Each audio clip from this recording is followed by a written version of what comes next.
Қайырлы күн баршаңызға. Бүгін мен осы сковородка қақпағының ең оңай жуу тәсілін көрсетемін.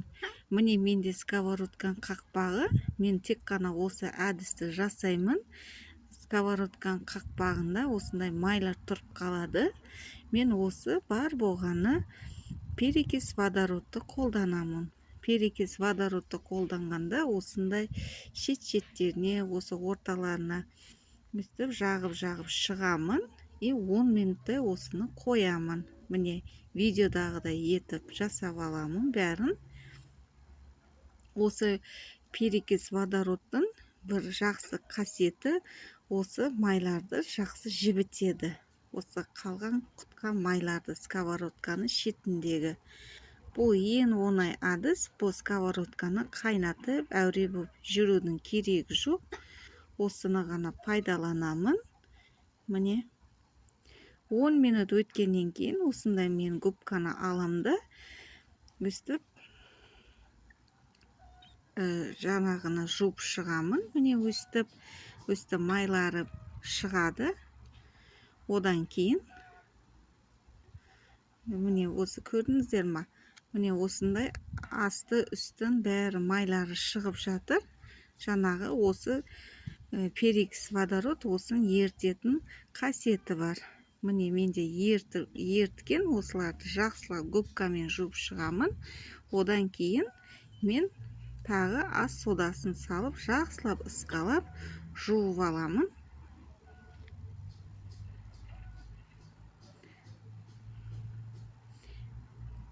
Міне осындай шет-шеттерінің бәрін жағып жақсылап жуып шықса, жаңағы еріген майлардың бәрі өзінен өзі алынады.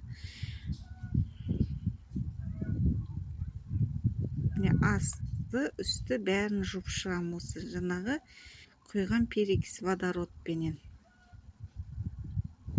Оңай ғана жуылады.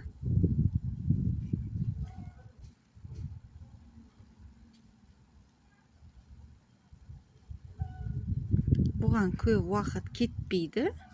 Бар болғаны 10 минутте ғана тазарады. Қазір осыдан кейін ас содасын салып, жақсылап оны да жақсылап ысқалап жуып шығамын.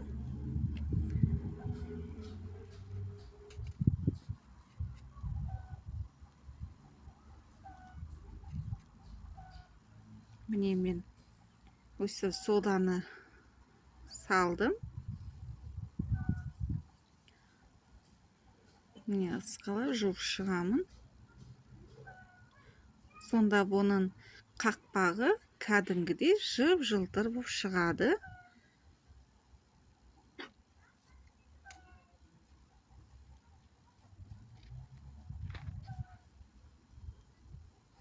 Асты үстін бәрі шеттерін, егерде мынандай шеттері жаңағы губкамен кетпей жатса, зубной щетка пайдаланбайтын зубной щетка болатын болса, осы шеттерін бүйтіп алып тастау керек. Осы жібіп тұрған майларды егерде қажет болып жатса, егерде керек жоқ, қажет болмай жатса, оны пайдаланудың қажеті жоқ.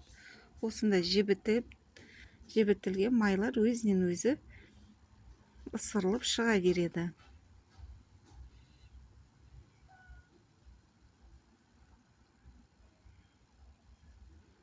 Мен бүгін 2 сковородканың қақпағын осылай етіп жуып, тап-таза қылып алдым.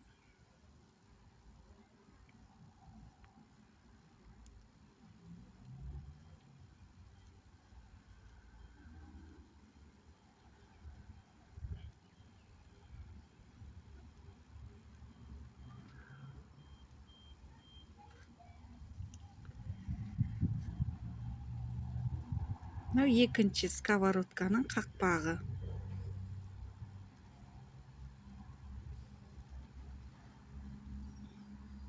Осы жаңағы водородный перекистің жуғанның бір жері жақсы.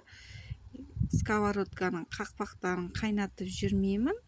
Оған кейбір кезде ыдыста табылмай қалады. Қайнатып жүргеннен гөрі осы әдісті өзім пайдаланғанды жөн санаймын.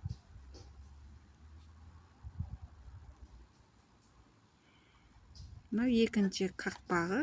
Бұны да тап-таза қылып жуып алдым.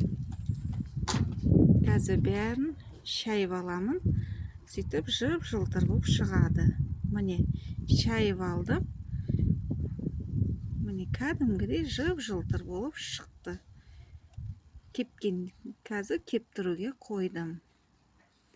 Осы амалды пайдаланып көріңіздер.